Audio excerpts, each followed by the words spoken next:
बड़ा दिन है, हम लोगों के लिए बहुत बड़ी दिवाली है।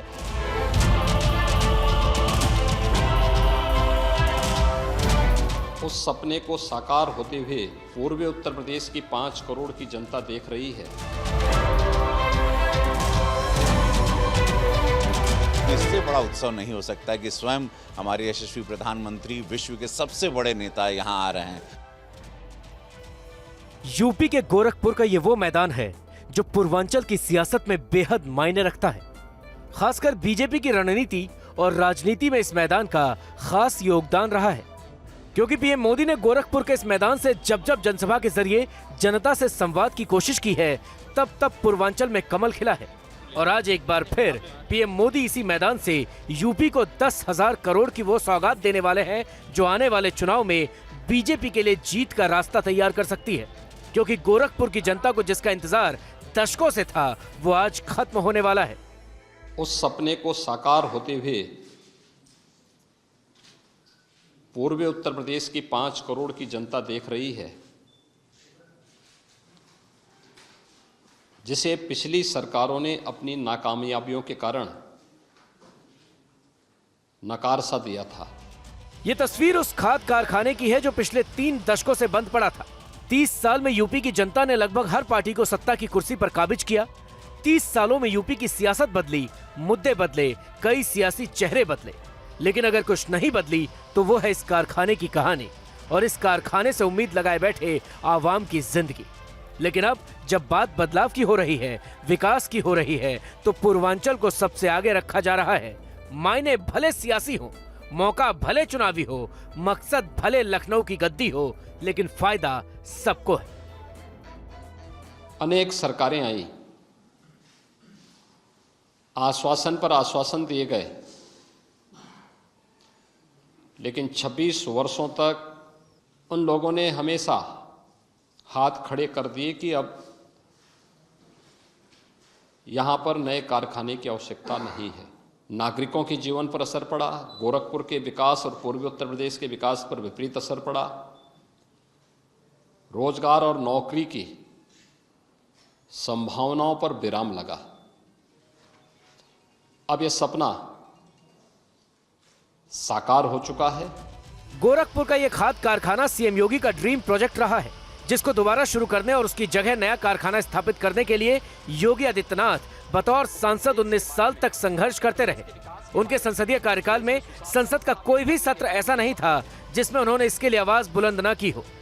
योगी की पहल और पुरजोर मांग पर 22 जुलाई 2016 को पीएम मोदी ने नए कारखाने की आधारशिला रखी थी, जो अब सबके सामने है। प्रधानमंत्री मोदी जी ने 2016 में गोरखपुर के खाद कारखाने का शिलान्यास किया और एक समय सीमा के अंदर यह खाद कारखाना बनकर के तैयार है। 12 लाख मीट्रिक टन से अधिक यूरिया का उत्पादन यहां से होगा।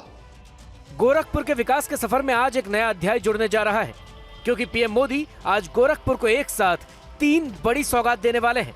पीएम के हाथों 3 बड़े प्रोजेक्ट का उद्घाटन पूर्वी उत्तर प्रदेश के लिहाज से अब तक का सबसे बड़ा निवेश है, जिससे न सिर्फ यूपी के युवाओं को लाभ होगा, बल्कि कई सालों से खाद की किल्लत का सामना कर रहे किसानों की परेशानी भी दूर होगी। और यही वजह है कि गोरखपुर से बीजेपी सांसद रवि किशन इसे योगी सरकार की बड़ी उपलब्धि बता रहे हैं और पिछली सरकारों पर निशाना भी साध रहे हैं। ये सौगात ये थी कि मतलब लोग कभी विपक्षी पार्टी कभी सोची नहीं थी। ये लोगों ने हमेशा नाश किया था। इन लोगों ने कभी विकास का रास्ता नहीं रखा, मेडिकल का नहीं रखा, रोजगार का नहीं रखा, फर्टिलाइज़र नहीं रखा, चीनी कारखाना नहीं रखा। तो प्रधानमंत्री जी ने 2016 में इसको शिलान्यास किया था। अब इसका लोकार्पण होगा। ये है कथनी करनी में अंतर नहीं। अपने दौरे के दौरान पीएम मोदी एम्स का उद्घाटन कर पूर्वांचल को दूसरा सबसे बड़ा तोहफा देंगे, जिसकी मांग करीब 1.5 दशक से होती रही है। गोरखपुर एम्स का फायदा पूर्वी उत्तर प्रदेश के साथ ही बिहार, झारखंड और नेपाल तक के लोगों को मिलेगा। बाढ़ और बीमारी के लिए जाना जाने वाला ये पूर्वी उत्तर प्रदेश मासूम बच्चे यहां असमय दम तोड़ते थे, सरकारों की संवेदना कभी उन गरीबों के प्रति, अभावग्रस्त उन लोगों के प्रति नहीं देखने को मिली थी। और 2016 में ही प्रधानमंत्री मोदी जी ने पूर्वी उत्तर प्रदेश को एक एम्स दिया और वह गोरखपुर में ही स्थापित किया। एम्स भी बनकर के तैयार है। इसके साथ ही पीएम मोदी गोरखपुर में एक रीजनल मेडिकल रिसर्च सेंटर की भी सौगात देंगे। इसमें 125 एमबीबीएस की सीटें भी हैं। जापानी बुखार, कोरोना समेत तमाम बीमारियों की रोकथाम के लिए यहाँ पर अत्याधुनिक जांच की सुविधा उपलब्ध होगी। किसी भी अन्य वेक्टर बॉर्न डिजीज के लिए जब सैंपल लिए जाते थे तो लंबे समय तक वे सैंपल जांच के लिए एनआईवी पुणे या देश के अन्य भागों में भेजे जाते थे। अब एक आईसीएमआर का एक रीजनल सेंटर एनआईवी पुणे की तर्ज पर गोरखपुर में बनकर के तैयार हो चुका है। बीजेपी के लिए पीएम मोदी का यह दौरा काफी अहम है, क्योंकि बीजेपी इसके जरिए यूपी के एक बड़े हिस्से तक अपना संदेश देगी। पीएम मोदी की इस रैली के लिए खास तैयारियां की गई हैं।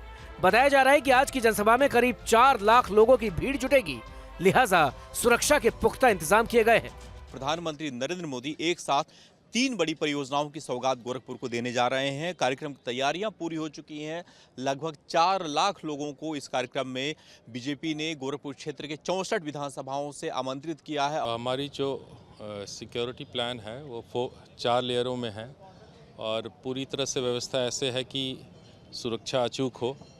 हमारे पास जो अपने जनपद के और बाहर के जनपद से और पूरे उत्तर प्रदेश पुलिस से करीब हमारे पास 8 एसपी, करीब 20 एडिशनल एसपी और करीब 60 डिप्टी एसपी ड्यूटी पे लगे हैं। इसके अतिरिक्त हमारे पास 4 कंपनी सीपीएमएफ, 5 कंपनी पीएसी वो अतिरिक्त मिली है।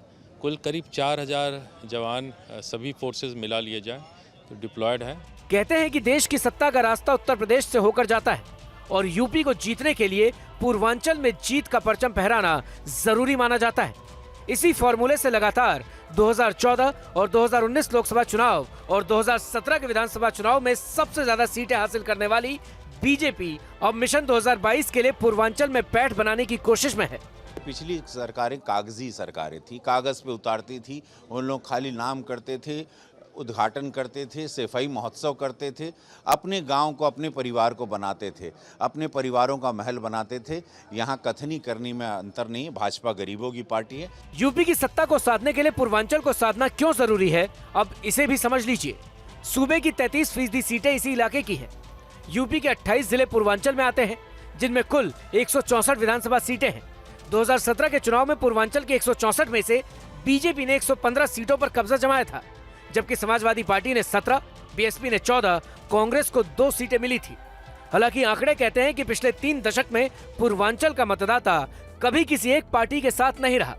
वो एक चुनाव के बाद दूसरे चुनाव में एक का साथ छोड़कर दूसरे का हाथ थामता है। यही वजह है कि बीजेपी 2022 के चुनाव में अपने गढ़ को और मजबूत करने में जुट गई है। इसलिए सीएम योगी से लेकर पीएम मोदी के एजेंडे में पूर्वांचल सबसे ऊपर है। Team news nation.